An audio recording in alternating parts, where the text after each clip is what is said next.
folks. This is Tony here, giving you my opinion of the fact that Governor Ron DeSantis of Florida has officially, as of yesterday, entered the GOP primary for president.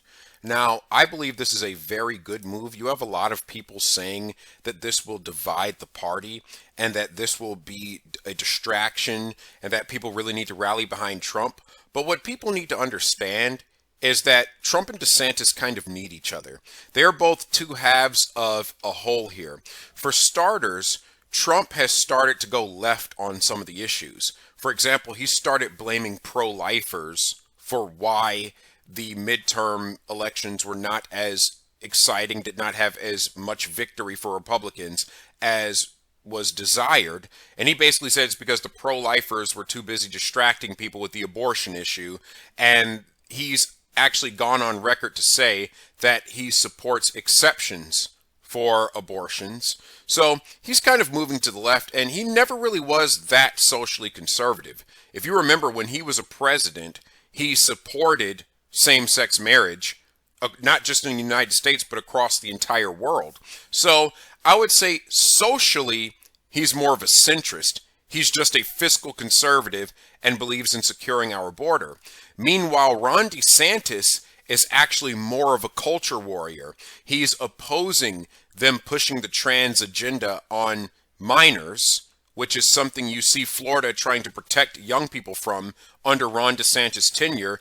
Trump hasn't really spoken that much about this issue. So in a way, if Ron DeSantis is actually giving Trump competition, if Trump is noticing that he's losing support because he's going soft on the social issues, then DeSantis being in the race might actually force Trump to go further to the right, which would actually be a good thing as far as the social issues are concerned. So either Ron DeSantis would beat Trump, or he would light a fire under Trump's feet, which might actually rally the base more. So I don't see how Ron DeSantis being in the race is a bad thing. Now, again, I don't know everything about either one of these candidates, because how someone governs their state might be different from how they govern the country. If DeSantis becomes president, he might compromise on some of the things that he's doing great in Florida to try to win over the wine moms in Wisconsin.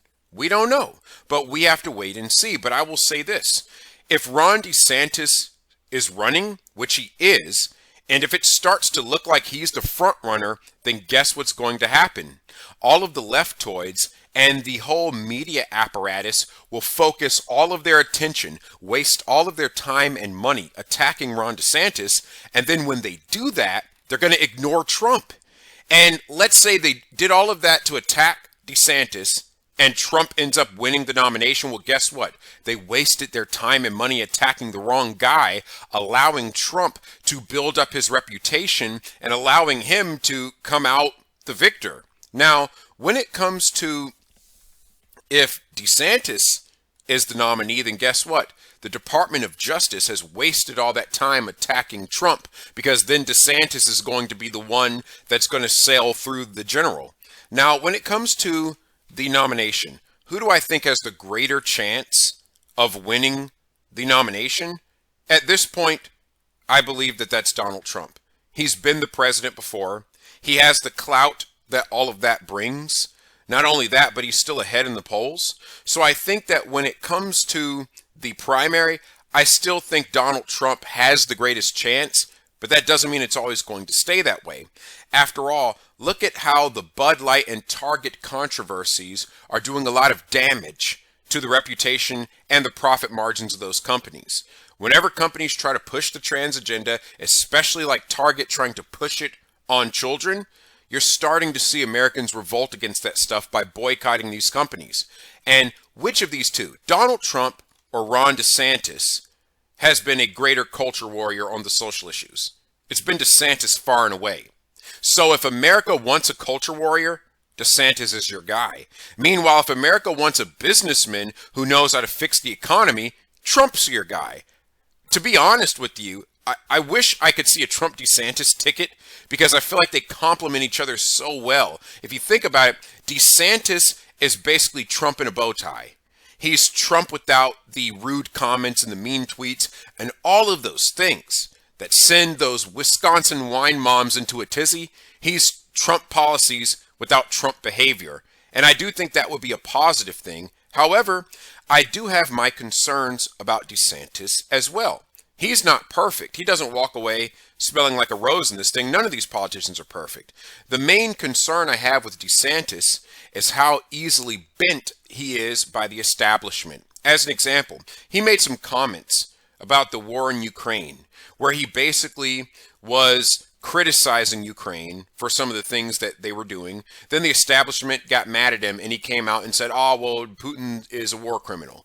So he can be easily pushed to the center on foreign policy issues if the neocons are mad enough at him. And that is a concern, is that I think that DeSantis would be awesome on domestic policy, but weak on foreign policy. He might be like a really good George W. Bush, which wouldn't quite be good enough. Whereas Trump would be very awesome on foreign policy and on trade issues, but be too weak on social issues. So he'd basically be like a better Reagan. Neither one's perfect, but if you put them together, they would have a balancing influence on each other. Now, unfortunately, that's not going to happen. We're probably never going to see a Trump-DeSantis ticket simply because they're both residents of Florida, and I don't think the president and vice president can come from the same state without forfeiting the electoral votes of that state. So that's why we're probably not going to see that. I wish we had seen that. That would have been something very nice, but it's probably not going to happen.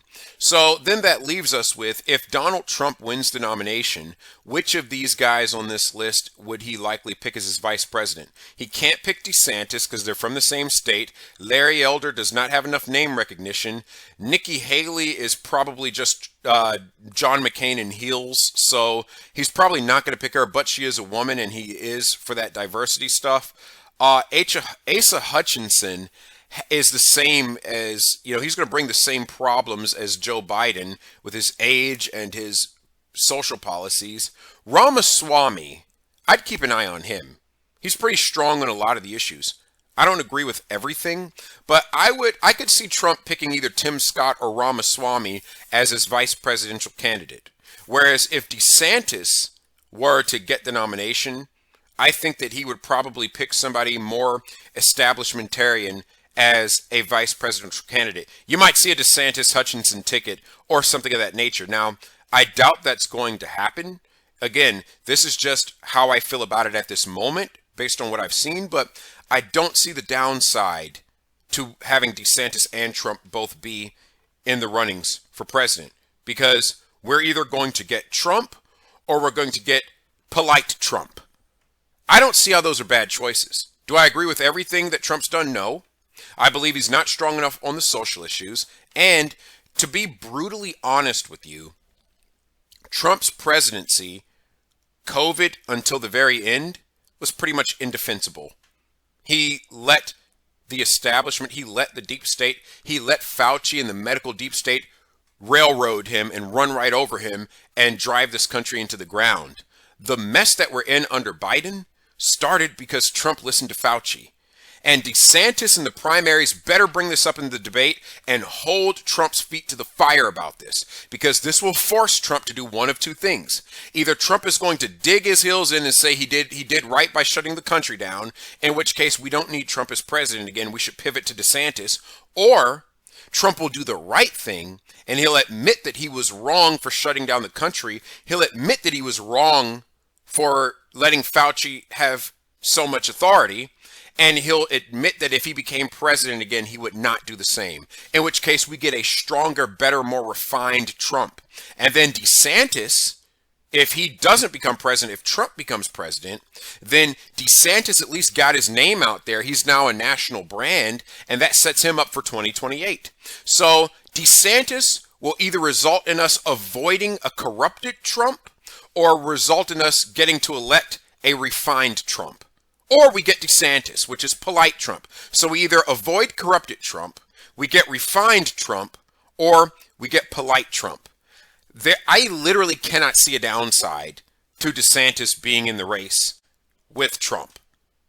Also, this gives the left-wing media, industrial media complex, and the legal apparatus 2 targets to attack. Now they have to divide their forces. And if they waste energy on Trump and he loses the nomination, then they miss an opportunity to attack DeSantis and he just wipes the floor with Biden. Or if they waste energy attacking DeSantis, that takes some of the aggro off Trump, allowing Trump to eke out the win.